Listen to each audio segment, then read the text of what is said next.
what can Dak do? There has to be something with 5 games left that Dak can do. I mean, I don't know, man, because when I look at Tyreek Hill, he's doing historical things, right? He's doing things we haven't seen before. He's having a great season. He's doing things that people like Calvin Johnson was doing or almost could do.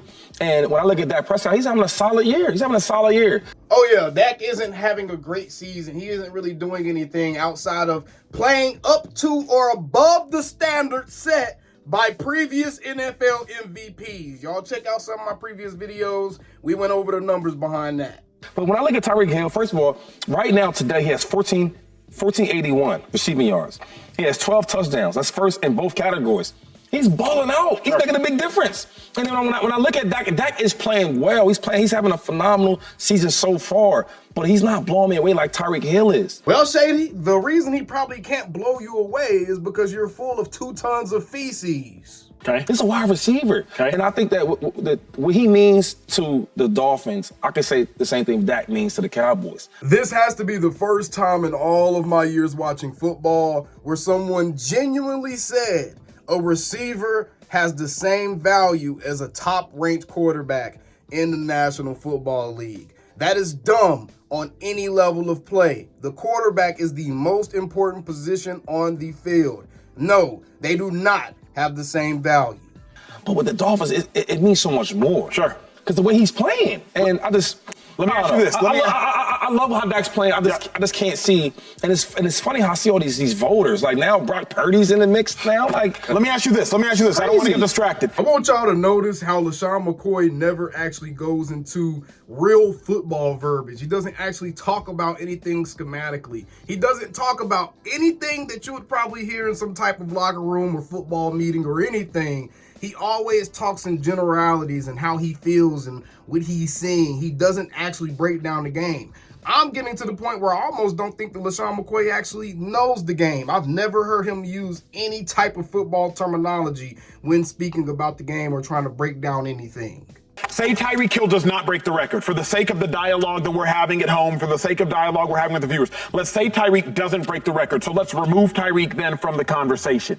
Is Dak Prescott, would he reign over the rest of the field? This is why I can't take him out the field, because when I look at all these quarterbacks you just named, none of them was having like this great splash to me, right? I think Dak has had a nice 6-game sample of really balling out. Other than them weeks. Another hole in McDumbass's argument. You keep bringing this up, but I've noticed that you've made this a thing. Oh, over the past 6-7 weeks or so, Dak has played pretty well. The Cowboys have played 12 games this season. If he has played really well and above everyone else, head and shoulders above everyone else for the last 6 to 7 weeks, let's just say that means that there's only 5 other games out there that we're talking about he threw for 6 touchdowns and 4 interceptions in. We know for a fact one of those games actually had 3 of those interceptions. So 5 other games in which he threw 5 to 6 touchdowns in, which means about a touchdown per game. Most of those games were over in the first quarter. This is what I'm talking about, bro. All these sports heads talking without adding any type of context to their argument, bro. It's super disingenuous, Shady McCoy. You're an idiot, bro. I keep trying to find proper ways to articulate myself when it concerns you, but you are just an idiot, bro. You're that kid in the classroom that everybody hopes gets sent to the principal office ASAP because you're annoying and getting on everyone else's nerves, bro. He was cool. 6 touchdowns, 4 picks. Moving forward, these last 6-7 games, he's been balling out. Mahomes, right? It's not really his fault. His wide receivers ain't catching the ball. Most drops in football. He's not having that great splash. And then Jalen Hurts, my boy, my guy, my Eagles. He's not playing super well. This dude is really so damn dumb that he doesn't even realize he's making the argument for Dak Prescott right now. The other quarterbacks in the league are not playing up to the level of Dak Prescott. And again, I'm going back to this. He had 100 quarterback rating against the Patriots and against the Jets, which was part of that first 5 games of the season that y'all keep acting like he was playing terribly in, bro. There was only 2 games that he played below average all season long. The San Francisco 49ers and the Arizona Cardinals. So it's like for this year, for it to be an MVP award, if any other year, this would be the year where it doesn't go to the quarterback because none of the quarterbacks are having that great of a year.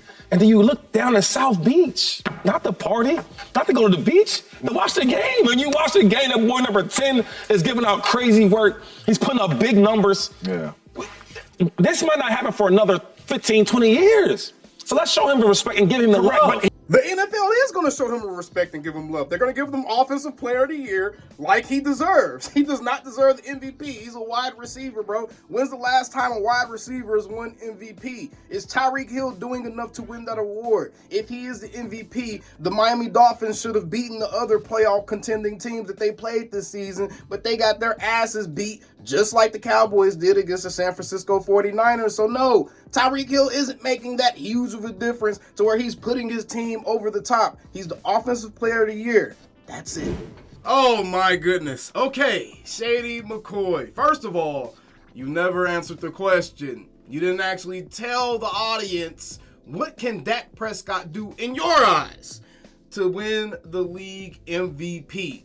All you did was completely change the topic, move the goalposts, and start talking about someone that you haven't mentioned all year long until you realize that Jalen Hurts was no longer going to be part of the real discussion for MVP in the NFL this year. Now, all of a sudden, your team, Tyreek Hill. Again, I made this point on the last video we discussed Shady McCoy.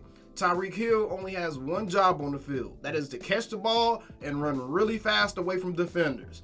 Dak Prescott or any other quarterback has multiple things that they have to keep account of when they are on that field. That is why the quarterbacks get the nod over other positions for the MVP, because unless you're doing something that's just astronomical and it's very clear that your quarterback is below average, and then you have this receiver that's just carrying a load, just dragging his team through, somewhat like a Mike Evans situation. If Tyreek Hill was in the same situation as Mike Evans, where there's really no other real weapons on that offense besides Mike Evans. Tyreek Hill has Jalen Waddle, he has Devin Achane, he has the running backs, he has Tua Tagovailoa, he has an amazing head coach that is really good scheming up offenses.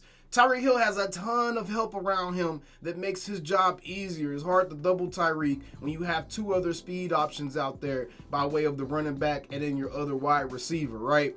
So unless it was a situation like Mike Evans, where Mike Evans is the only productive player on that offense and he's the reason that team is winning games, and Tampa Bay somehow won the division and had one of the better records in the league, and Baker Mayfield is playing like Baker Mayfield, but Mike Evans is being Mike Evans, then it would be a situation where it's like, okay, we need to seriously consider giving the MVP to this wide receiver. But for you to give Tyreek Hill the MVP, that's essentially discounting everything else that the Miami Dolphins are as an entire offense. That entire offense is yoked. That entire offense has big play capability. Yes, Tyreek Hill is balling out. I do not want to take anything away from the season that Tyreek Hill is having.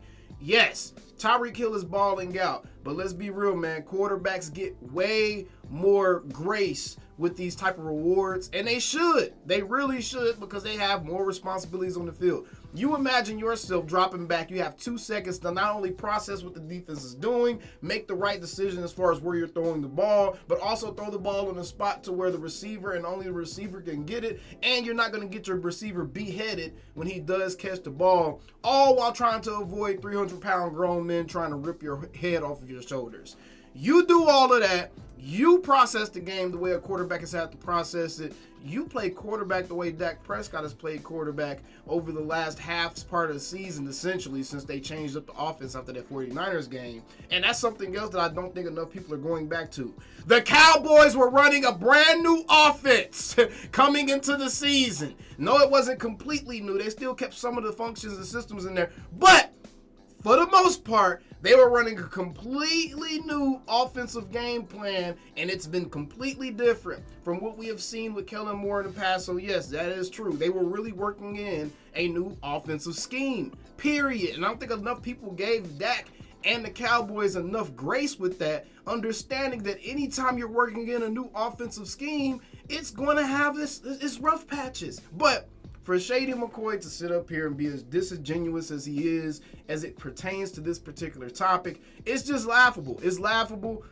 He's getting to the point to where he's kind of like, it's getting kind of sad, because now even his co-hosts are trying to find ways to get him to say something positive or to get him to say something that's slightly realistic as it pertains to Dak Prescott winning the MVP award. Now, I'm with you guys. I'm more so concerned about how are we going to be playing in the playoffs. The MVP, to be quite honest, at this point, there's no reason to keep talking about it because it's going to take care of itself. If Dak Prescott and the Dallas Cowboys go on and win 4 out of 5 of the next games, he's more than likely going to be your MVP in the NFL this year, especially since the Cowboys play the Dolphins. And that's the part in all of this that I don't think anybody's even bringing up. For those of y'all that keep bringing up Tyreek Hill, just remember, the Dolphins are going to be playing the Cowboys around Christmas time. If Dak Prescott balls out and the Cowboys win that game, you can take Tyreek Hill's out the name for MVP consideration because it's not going to happen. Yes, he can get him a nice record. A nice record is fine, but that doesn't automatically equate to MVP. We haven't seen that be the case in any season to where having a nice record automatically equates to being the MVP. That's just nonsense. If that's the case, DaRon Bland needs to be the MVP leader right now because he's already broken NFL history doing something that's extremely hard to do, right? So DaRon Bland should be getting some MVP consideration if we're going to put Tyreek Hill in there simply because he's about to break a record.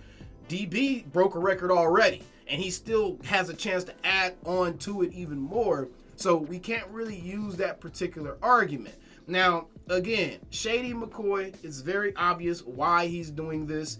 His guy has been taken out the race, and he does not want to give any credit or give any credence to Dak Prescott. And it's understandable. He's an Eagles fanboy at this point, and he's always full of shit. So we shouldn't expect anything different from him. But at the end of the day, y'all got to cut it out. Y'all know damn well the MVP award is a quarterback award. And I'll be real, y'all. Shady's opinion doesn't mean anything to me, and it shouldn't really mean anything to you guys. At this point, we're just taking a look at some of this foolishness to show y'all how pathetic and how desperate these guys are getting to the point to where they're literally having to pull teeth. It looked like Shady McCoy was in physical pain trying to BS his way through that entire monologue. It looked like he was in physical pain having to do that. All right, this is what happens when, as a sports media talking head, you put yourself in a position to where you can't be the reasonable guy. You can't be the logical guy. You're not putting yourself in position to be the guy that's able to take new information and develop a new opinion based off of new information gained.